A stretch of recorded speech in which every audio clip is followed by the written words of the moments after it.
Hello friends, आज का जो हमारा वीडियो है नए साम्राज्य और राज्य का पार्ट 2 वीडियो है। पार्ट 1 में मैंने कुछ क्वेश्चन कवर किए थे और वीडियो काफ़ी लंबा हो रहा था और कमेंट में भी कुछ लोग बोले थे सर वीडियो काफ़ी लंबा हो रहा है, इसलिए मैंने वीडियो को पार्ट 1 और पार्ट 2 में बनाने का निर्णय किया और छोटे छोटे वीडियो बना के अपलोड कर रहा हूँ ताकि आप लोगों का ज़्यादा समय बर्बाद भी ना हो और आप सारे क्वेश्चन एवं सारे टॉपिक को आसानी से पढ़ सकें या आपको कोई क्वेश्चन में दुविधा हो तो आप उसे सरल तरीके के रूप में पा सकें।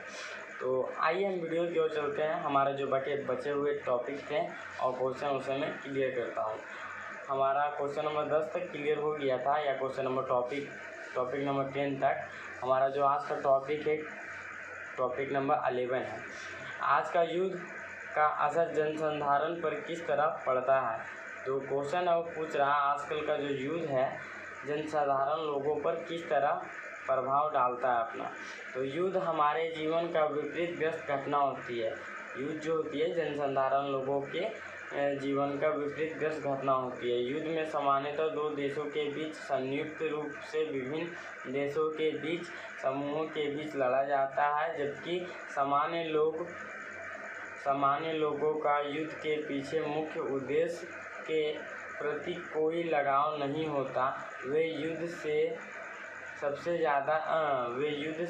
ज़्यादा प्रभावित होते हैं। बड़ी संख्या में वे लोग युद्ध में मारे जाते हैं और जिनका कोई भी दोष नहीं होता है वे अपना जीवन खो देते हैं और युद्ध अपने पीछे चिल्लाते हुए विधवाओं और अनाथों को छोड़ जाता है। सभी संसाधन नष्ट हो जाते हैं, विकास पूरी तरह प्रभावित हो जाता है और फिर से व्यवस्थित होने में बहुत समय लग जाता है।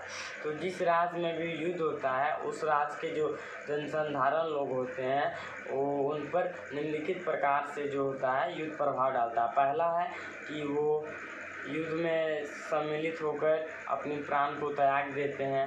दूसरा है उनके परिवार विधवा हो जाते हैं और उनकी संतान अनाथ हो जाती है। दूसरा राज्य का जो घाटा होता है वो क्या होता है कि संसाधन नष्ट हो जाते हैं और पूरी तरह से प्रभावित हो जाता है और उस राज्य को फिर से व्यवस्थित होने में बहुत समय लग जाता है। तो हमारा अगला टॉपिक है संक्षेप में विवरण। अगला अब से जो हमारा टॉपिक होगा सारे शॉर्ट होंगे, तो मैं ये भी करा देता हूँ ताकि अगर ऑब्जेक्टिव भी आए तो आप लोगों को कोई दिक्कत ना हो। तो आइए हम पढ़ते हैं ऑब्जेक्टिव क्वेश्चन। वे कौन सा अन्य शासक थे जो तटों पर अपना नियंत्रण करना चाहते थे। चोल, चेर, पांडव तथा सत्यवाहन। चोल, चेर, पांडव जो थे और तथा सत्यवाहन जो थे वे तटों पर नियंत्रण करना चाहते थे। नेक्स्ट टॉपिक है हमारा एक प्रसिद्ध व्यक्ति का नाम बताओ जिसने प्राकृतिक में उपदेश दिए और एक राजा का नाम बताओ जिसने प्राकृतिक में अपने अभिलेख लिखवाए हैं। तो इसमें पूछ रहा है कि प्रसिद्ध शासक एवं व्यक्ति का नाम बताइए जो अपना उपदेश दिए हैं तथा एक ऐसे मशहूर राजा का नाम बताइए जिसने अपना अभिलेख लिखवाए हैं। तो प्राकृतिक में उपदेश दिए हैं जो कि वर्धमान महावीर प्राकृतिक के द्वारा दिए गए हैं और अभिलेख प्राकृतिक में अभिलेख लिखवाए। प्राकृतिक में जो अभिलेख लिखवाए हैं वो अशोक के द्वारा लिखवाया गया है। अब आते हैं हम अपने नेक्स्ट टॉपिक की ओर। हमारा नेक्स्ट टॉपिक है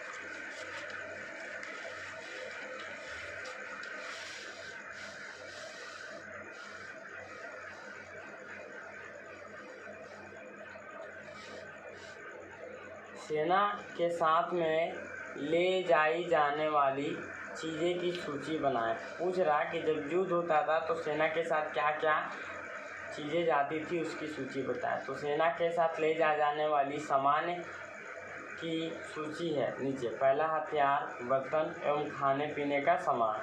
तो जो सेना के साथ मतलब चीज़ें सामान ले जाई जाती थी युद्ध के लिए वो है हथियार, बर्तन और खाने पीने का सामान।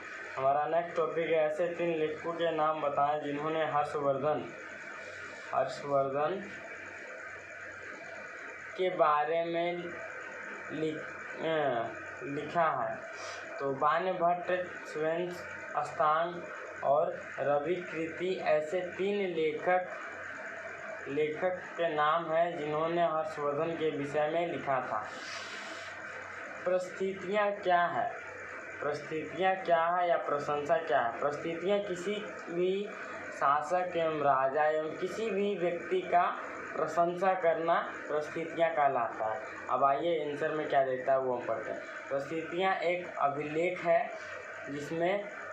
अभिलेख है जिसकी रचना समुद्रगुप्त के दरबार में कवि मंत्री हरिसेन द्वारा एक काव्य के रूप में की गई है। प्रस्थितियाँ एक अभिषेक है, ये क्वेश्चन अकॉर्डिंग मैं बता देता हूँ। प्रस्थितियाँ एक अभिषेक है जिसमें जो महान शासक थे उनका प्रशंसा किया जाता है और जिसकी रचना मंत्री हरिसेन द्वारा किया गया था और एक काव्य के रूप में की गई थी। हरिसेन ने प्रस्थितियाँ को किस प्रकार बनाए थे? हरिसेन ने जो भी महान शासक थे उनकी जो प्रस्थितियाँ थी, उनकी जो प्रशंसा थी, उसको मानचित्र पर किस प्रकार दर्शाए थे? तो हरिसेन ने प्रस्थितियाँ को 4 रंगों में विभाजित किया था। ऑन द मानचित्र पे हरिसेन ने 4 रंगों से प्रस्थितियाँ में 4 विभिन्न प्रकार के राज्यों और उनकी प्रति समुद्रगुप्त की नीतियों का वर्णन किया। हरिसेन ने मानचित्र पे क्या किया कि 4 कलर लिए और उसे 4 कलर में परिस्थितियों को विभाजित कर दिया। वो जो सारी परिस्थितियाँ थीं वो 4 विभिन्न राज्यों की एवं समुद्रगुप्त के उनके प्रति नीतियाँ एवं व्यवहार का नीतियों का वर्णन करते हैं उन चारों परिस्थितियों में। तो पहला है हरे रंग का क्षेत्र आर्यवर्त के उन 9 शासकों का है जिन्हें समुद्रगुप्त ने हराकर अपने उनके राज्यों को अपने साम्राज्य में शामिल कर लिए थे। तो हरे रंग का जो हरी से प्रशंसा वाली बात है, जो समुद्रगुप्त की प्रशंसाजनक बात थी, वो थी कि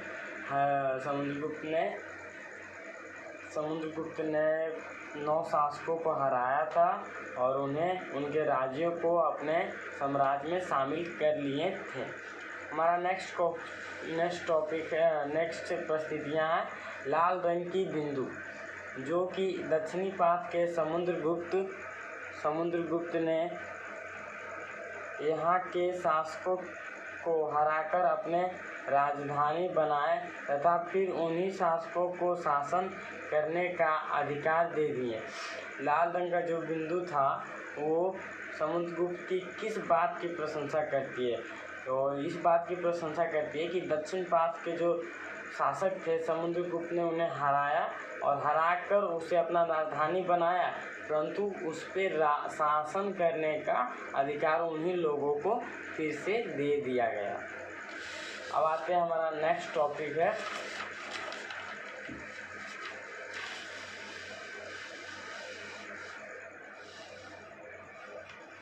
बैगनी रंग जो कि पड़ोसी देशों के आंतरिक घेरे में असम, तटीय बंगाल, नेपाल और उत्तर पश्चिम के कई गण या संघ आते थे जो उनके लिए उपहार लाते थे तथा समुद्रगुप्त की आज्ञाओं का पालन करते थे। जो बैगनी रंग का जो परिस्थितियाँ प्रशंसा वाली बात थी वो क्या थी कि आंतरिक पड़ोसी देशों के जो घेरे में आते थे वो थे असम, तटीय बंगाल एवं नेपाल और उत्तर पश्चिम के कई गण या संघ उसमें शामिल थे या फिर उसके अंतर्गत आते थे, जो कि उनके लिए उपहार लाते थे तथा समुद्रगुप्त की आज्ञाओं का पालन करते थे। आते हम नेक्स्ट परिस्थितियाँ पे नीले रंग की परिस्थितियाँ, जिसमें बाह्य इलाकों के शासक जिन्हें नीले रंग से रंगा गया है संभवतः कुषाण तथा शक वंश के थे। इसमें श्रीलंका के शासक भी थे। इन्होंने समुद्रगुप्त की अधीनता को स्वीकार किया और फिर अपनी पुत्रियों का विवाह उससे किया। ये जो नीले रंग की परिस्थितियाँ थी उसमें क्या थे कि बाह्य इलाके के जो शासक थे वो समुद्रगुप्त की अधीनता को स्वीकार किया तथा वे अपनी पुत्रियों की शादी समुद्रगुप्त से ही की। हमारा नेक्स्ट टॉपिक है समुद्रगुप्त की माता कौन थी और वे कहाँ की थी। तो समुद्रगुप्त की माता कुमार देवी थी जो कि लिच्छविगण की थी। समुद्रगुप्त और उनके पिता दोनों अपने शासनकाल में कौन सा उपाधि प्राप्त की। पूछ रहा क्वेश्चन में कि समुद्रगुप्त और उनके पिता अपने शासनकाल में कौन सा उपाधि प्राप्त किए थे। महाराज धीराज उपाधि था जो समुद्रगुप्त और उनके पिता ने अपने शासनकाल में प्राप्त की थी। हर्षवर्धन तथा हर्षचरित्र। आइए दोस्तों, हमारा नेक्स्ट टॉपिक है हर्षवर्धन कौन थे तथा उनका चरित्र क्या था, उनके बारे में बताया गया। हर्षवर्धन की चरित्र। हर्षवर्धन थानेसार के राजा थे। उनकी शासनकाल 14 साल तक थी। उन्होंने मगध तथा बंगाल को हराकर बंगाल तथा मगध पर विजय प्राप्त की और उन्हें पूर्व में अधिक सफलता मिली। और हर्षवर्धन की दरबारी कवि बाणभट्ट थे जिन्होंने उनकी जीवन और हर्षचरित्र संस्कृत में लिखी थी। तो हर्षवर्धन जो थे थानेसार का राजा थे और उनका शासनकाल 1400 साल तक था और वो अपनी अधिकतर सफलता पूर्व दिशा में प्राप्त किए थे और वो मगध तथा बंगाल को हराकर उन पर विजय प्राप्त किए थे। और हर्षवर्धन के जो दरबारी थे वो बाणभट्ट थे जिनका जीवनी उन्होंने संस्कृत में लिखी थी। पल्लव और चालुक्यों और पुलकेशिन द्वितीय की परिस्थितियाँ। पूछ रहा कि पल्लव और चालुक्यों और पुलकेशिन द्वितीय की परिस्थितियाँ मतलब प्रशंसा वाली बात क्या थी। तो आइए दोस्तों, हम पल्लव एवं चालुक्य एवं पुलकेशिन के पुलकेशिन द्वितीय की परिस्थितियाँ के बारे में पढ़ेंगे।